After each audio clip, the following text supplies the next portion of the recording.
प्यारे बच्चों, सबसे पहले आप सभी को राष्ट्रपिता महात्मा गांधी जी की जयंती की ढेर सारी शुभकामनाएं।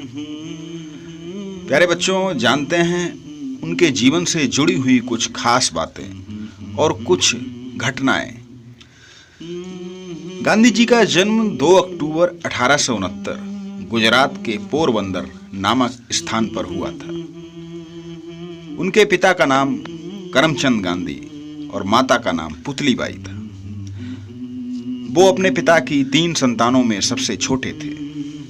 गांधी जी ने बचपन में एक बार उनके ही गांव में आए हुए चलते फिरते चलचित्र के माध्यम से सत्यवादी राजा हरिश्चंद्र की फिल्म देखी और तभी से उनके मन में सत्य का बीज अंकुरित हुआ और जो जीवन भर एक बड़े वृक्ष के रूप में फलीभूत हुआ। गांधी जी 1888 में इंग्लैंड वकालत की शिक्षा ग्रहण करने गए। 1891 में वो वापस आए। 1893 में सेठ अब्दुल्ला का एक केस लड़ने दक्षिण अफ्रीका गए और वहां जाकर उनके जीवन की दिशा और दशा दोनों ही बदल गई। एक बार वो वहां ट्रेन से सफर कर रहे थे। उनके पास प्रथम दर्जे का टिकट था, लेकिन चूंकि उस समय काले लोगों को प्रथम दर्जे में यात्रा की अनुमति नहीं थी, तो स्टेशन मास्टर ने उनका सामान उठाकर प्लेटफार्म पर फेंक दिया। यहाँ पर उनके मन में इस भेदभाव के विरोध करने की भावना जागृत हुई और उन्होंने अहिंसात्मक आंदोलन भी किया। गांधी जी सन 1915 में वापस भारत आए। यहाँ आकर भारतीयों की दशा और अंग्रेजों द्वारा ढाए गए जुल्मों और अत्याचार से उनका मन काफी द्रवित हुआ। उन्होंने पूरे भारत की यात्रा की। उसके बाद उन्होंने बिहार के चंपारण से अपना सत्याग्रह प्रारंभ किया। असहयोग आंदोलन, सविनय अवज्ञा आंदोलन, भारत छोड़ो आंदोलन, बहुत से प्रमुख आंदोलन में भाग लिया और 15 अगस्त 1947 को अंग्रेजों की दास्ता से भारत को मुक्त कराया। चलिए जानते हैं गांधी जी के कुछ विचार। गांधी जी कहते थे कि हमारा बचपन से ही लेख बहुत ही गंदा था। प्रारंभ में मेरा मानना था कि लेख सुंदर होने का कोई फायदा नहीं, लेकिन बाद में पता चला कि ये मेरी सबसे बड़ी भूल थी। हमारे अक्षर मोती की तरह सुंदर होने चाहिए। गांधी जी बचपन में बड़े ही पूर्वाग्रही, झगड़ालू स्वभाव के थे, लेकिन सत्यवादी राजा हरिश्चंद्र की फिल्म देखने के बाद उनके अंदर बहुत बड़ा परिवर्तन आया। एक बार परीक्षा हो रही थी और डिप्टी साहब उनकी कक्षा में आए हुए थे।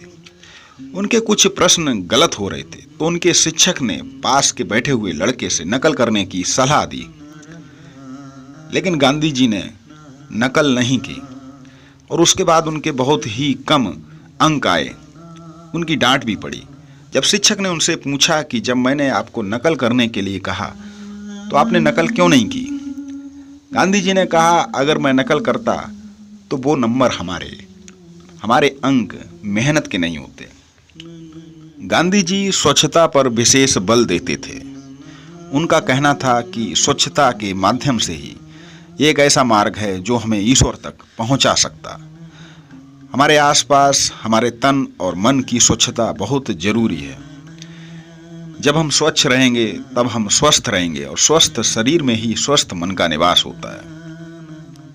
उनके इन्हीं विचारों को सार्थक बनाने के लिए भारत में 2015 से गांधी जी की जयंती को स्वच्छता दिवस के रूप में भी मनाया जाता है और लोगों को स्वच्छता के प्रति जागरूक किया जाता है। गांधी जी ने विदेशी वस्तुओं का बहिष्कार किया था। उनका मानना था कि हमें अपने स्वदेश में पैदा हुई वस्तुओं का उपयोग करना चाहिए, जिससे कि हमारे देश का धन देश में रहे और देश के लोगों को रोजगार भी मिले। गांधी जी प्रारंभ में अंग्रेजी वेशभूषा वस्त्र धारण करते थे, लेकिन उसके बाद उन्होंने जब देखा कि भारतीयों के पास पहनने के लिए ठीक से कपड़े भी नहीं, तो उन्होंने सिर्फ एक धोती पहनने का निश्चय किया। गांधी जी हमेशा अपने पास एक घड़ी रखते थे। वो समय पालन को बहुत महत्व देते थे। वो कहते थे जिसने समय के महत्व को नहीं समझा वो अपने जीवन में कभी भी सफल नहीं हो सकता। तो एक बार फिर से आप सभी को गांधी जयंती की ढेर सारी शुभकामनाएं और आशा करते हैं कि उनके विचारों को हम अपने जीवन में ढालेंगे। आप सभी को बहुत बहुत प्यार, बहुत बहुत नमस्कार।